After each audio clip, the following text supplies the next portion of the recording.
জোনাকী কাকতৰ প্ৰথম সম্পাদক কোন আছিল? উত্তৰ চন্দ্ৰকুমাৰ আগৰৱালা। কাক অসমীয়া বেশ বুলি কোৱা হয়? উত্তৰ ৰাম সৰস্বতীক। ধিং এক্সপ্ৰেছ কাক কোৱা হয়? উত্তৰ হিমা দাস। অৰণ্য মানৱ কাক কোৱা হয়? উত্তৰ যাদৱ পায়েং। অসমৰ পঞ্চদশ মুখ্যমন্ত্ৰীৰ নাম কি? উত্তৰ ডক্টৰ হিমন্ত বিশ্ব শৰ্মা।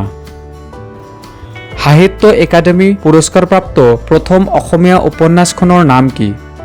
উত্তৰ ইয়াৰুঙ্গম।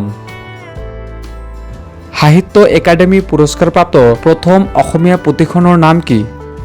উত্তৰ বনফুল। মেন অৱ দি নেশ্যন সন্মান পোৱা প্ৰথম অসমীয়া ব্যক্তিগৰাকীৰ নাম কি? উত্তৰ হিতেশ্বৰ শইকীয়া।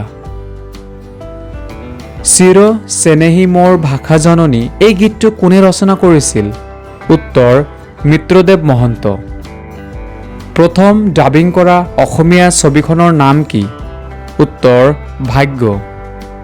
সাহিত্য অকাডেমী পুৰস্কাৰ লাভ কৰা প্ৰথম অসমীয়া গল্প সংকলনখনৰ নাম কি?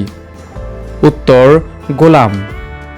সাহিত্য অকাডেমী বঁটাপ্ৰাপ্ত হীৰেণ ভট্টাচাৰ্যৰ কবিতা পুথিখনৰ নাম কি?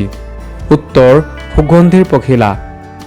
ৰাষ্ট্ৰপতিৰ ৰূপক পদক পোৱা প্ৰথমখন অসমীয়া কথাছবিৰ নাম কি?